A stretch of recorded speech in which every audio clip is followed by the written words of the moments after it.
Hi, this is Malini.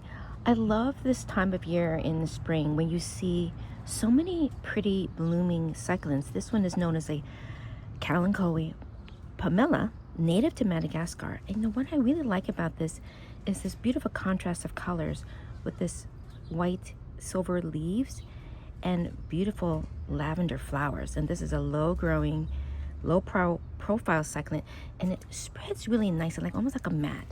And if you put this in a container, it also is a pretty cascading succulent as well. Thrives best in full sun or filter light outdoors. Water about once a week here in Pasadena, California.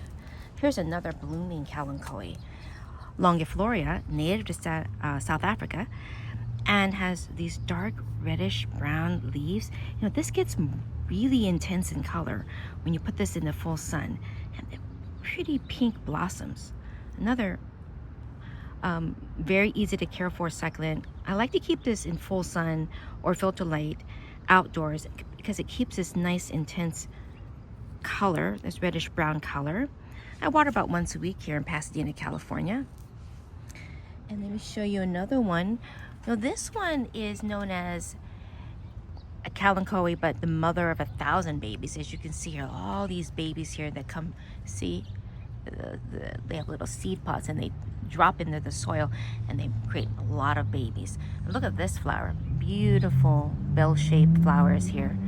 These actually attract hummingbirds, bees, butterflies.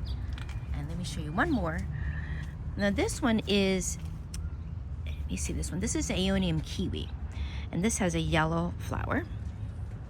Now when this, Aeoniums are known for not only their beautiful foliage, but also when they flower, these yellow flowers, the main plant will turn brown and die. But see all these offsets here? See all those little babies here? That will be the new generation. So you'll never be without these beautiful rosette-shaped Aeoniums. And I water that once a week, and they really thrive best outdoors in full sun or filter light. Thanks for watching.